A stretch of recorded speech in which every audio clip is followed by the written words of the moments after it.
Chhattisgarhi video देखने के लिए हमारे चैनल को सब्सक्राइब करें और दबाएं इस बेल आइकन को, ताकि हमारे वीडियो के नोटिफिकेशन आपके पास पहुंचे सबसे पहले।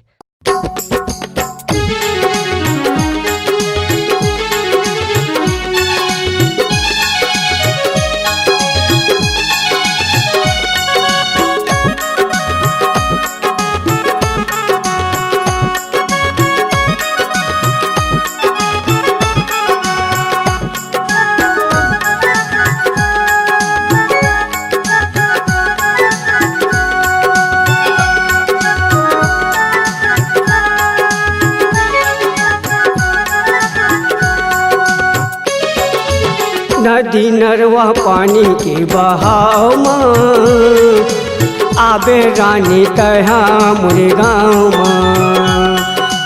नदी नरवा पानी के बहाव में आबे रानी तहा मोरे गाँव में। मरकटी गाँव में, मरकटी गाँव में, मरकटी गाँव में, मरकटी गाँव में बैठे रैठा पुरन पिपर के छाँव में आबे रानी तहा मोरे गाँव में। नदी नरवा पानी के बहाव में आबे रानी तहा मोरे गाँव में।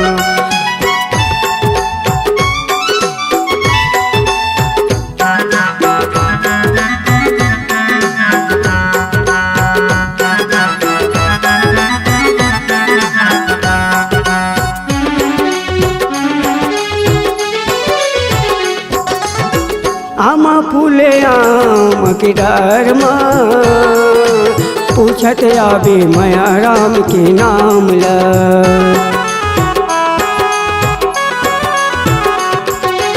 आवा माया भागीरथी के नाती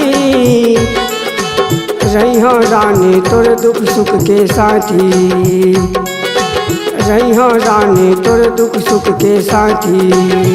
मरकटी गाँव में, मरकटी गाँव में, मरकटी गाँव में, मरकटी गाँव में बैठे रैठा पुरन पिपर के छाँव में आबे रानी तहा मोरे गाँव में।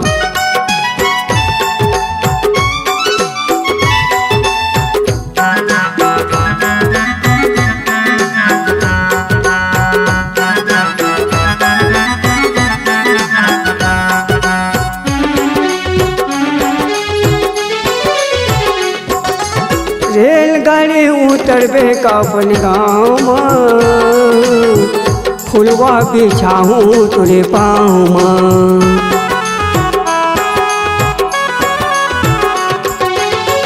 तोला घुमाए ले झील में जेहा हावै कंजी नरवा तीर में, जेहा हावै कंजी नरवा तीर में। मरकटी गाँव में, मरकटी गाँव में, मरकटी गाँव में, मरकटी गाँव में बैठे रैठा पुरन पिपर के छाँव में आबे रानी तहा मोरे गाँव में।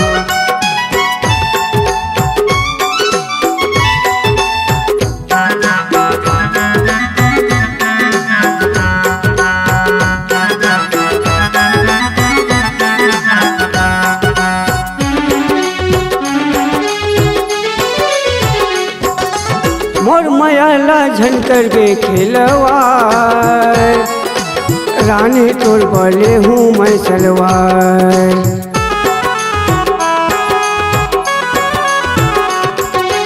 मोला तोर हावै इंतजार नाम हावै माया राम परिवार, नाम हावै माया राम परिवार।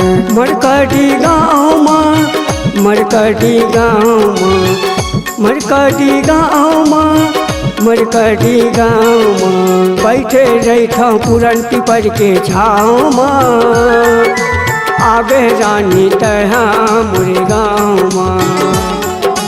नदी नरवा पानी के बहाव में आबे रानी तहा मोरे गाँव माँ, आबे रानी तहा मोरे गाँव माँ, आबे रानी तहा मोरे गाँव माँ, आबे रानी तहा मोरे गाँव माँ। अगर आप अपनी आवाज को एक नया आयाम देना चाहते हैं तो चले आइए मल्टी ट्रैक डिजिटल रिकॉर्डिंग के लिए संपर्क करें HK म्यूजिक कंपनी, कोटा डबरी, चांपा, छत्तीसगढ़। मोबाइल नंबर है 9329238487 और 8085380339।